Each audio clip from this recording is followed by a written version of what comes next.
5월 13일 금요일 아침 묵상의 시간입니다. 오늘 우리에게 주시는 하나님 말씀은 구약성경 사무엘상 3장 15절에서 18절까지 말씀입니다. 사무엘이 아침까지 누웠다가 여호와의 집의 문을 열었으나 그 이상을 엘리에게 알게 하기를 두려워하더니 엘리가 사무엘을 불러 이르되 내 아들 사무엘아 하니 그가 대답하되 내가 여기 있나이다 하니 그가 이르되 내게 무엇을 말씀하셨느냐 청하노니 내게 숨기지 말라. 내게 말씀하신 모든 것을 하나라도 숨기면 하나님이 내게 벌을 내리시고 또 내리시기를 원하노라 하는지라. 사무엘이 그것을 그에게 자세히 말하고 조금도 숨기지 아니하니 그가 이르되 이는 여호와이시니 선하신 대로 하실 것이니라 하니라. 아멘. 아이 사무엘이 엘리 앞에서 하나님을 섬길 때였습니다. 말씀이 희귀한 시절에 사무엘은 엘리의 가르침을 받으면서 성장하게 됩니다.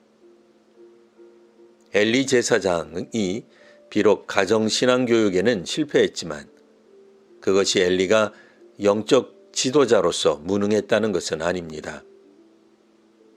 당시 엘리는 이스라엘 사사였습니다.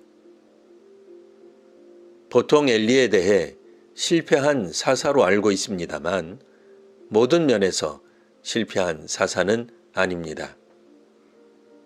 엘리는 어린 사무엘을 가르쳤습니다. 사무엘상 2장에서는 어린 사무엘이 하나님께서 부르시는 경험을 한 번도 해본 적이 없었음을 묘사합니다. 그러다 보니 사무엘은 엘리가 부른 줄 알고 엘리를 찾아갑니다. 이때 엘리는 사무엘에게 자신이 아니라 하나님께서 사무엘을 부르시는 것임을 알려줍니다. 그리고 하나님의 부름 앞에 어떻게 반응해야 하는지를 가르쳐 줍니다. 여호와여 말씀하옵소서 주의 종이 듣겠나이다. 이는 모든 주의 사람들이 주께서 말씀하실 때 가져야 할 자세입니다. 선지자도 제사장도 왕도 모두 하나님께서 하시는 말씀을 들어야 합니다.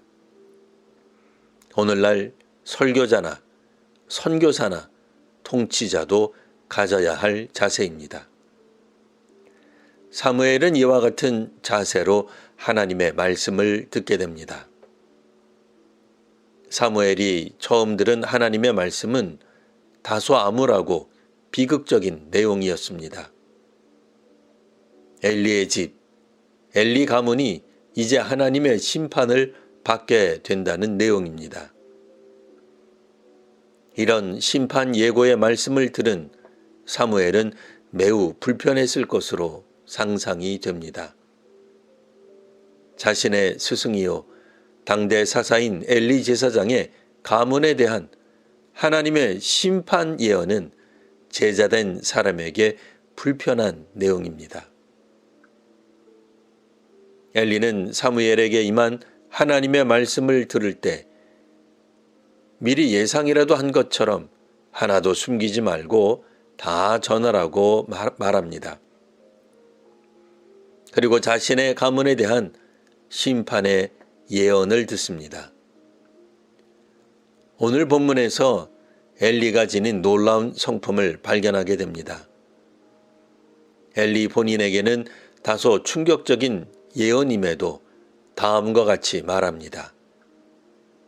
18절 하반절입니다. 이는 여호와시니 선하신 대로 하실 것이니라. 엘리는 사무엘에게 주신 예언을 받아들입니다. 역사 심판의 성격을 띤 예언을 인정하지 못하는 모습을 취하지 않습니다. 제자가 한 예언을 하나님이 하신 말씀으로 받아들입니다. 자신은 실력이든 능력이든 항상 우월하고 고결하고 남을 가르치는 사람이라 생각한다면 어린 사무엘의 말을 무시할 수도 있었을 것입니다. 조금 전까지도 사무엘은 하나님이 부르는지 사람이 부르는지도 분간 못하였습니다. 그걸 가르쳐 준 사람이 바로 엘리입니다. 하나님에 대해 당시 누구보다 잘 알았고 하나님이 쓰시는 것에 대해서라면 바로 엘리가 사사였습니다. 그런데도 엘리는 하나님께서 하신 그 가문의 심판에 대해 받아들입니다. 오늘 본문에서는 엘리도 사무엘도 모두 하나님께서 하시는 말씀을 듣고 이를 전하며 순종하는 모습을 보여줍니다. 지금 이 시대에 하나님이 하시는 역사 심판에 대해 겸허히 수용하는 교회와 사회가 되기를 바랍니다. 기도하겠습니다. 하나님, 역사를 통해 하나님께서 하시는 그 섭리에 대해 믿음의 눈으로 볼 수 있는 저희가 되게 하옵소서. 민족의 위대한 가문일지라도 악행이 오래되어 변화를 기대하기 어렵다면 하나님께서 다른 가문을 통해 하나님의 정의를 구현하심을 봅니다. 오늘 본문에서 엘리와 사무엘이 보여준 것처럼 저희도 하나님께서 하시는 말씀을 듣는 주의 종들이 되게 하옵소서. 하나님의 말씀에 따르는 교회와 사회가 되게 하옵소서. 예수님 이름으로 기도합니다. 아멘.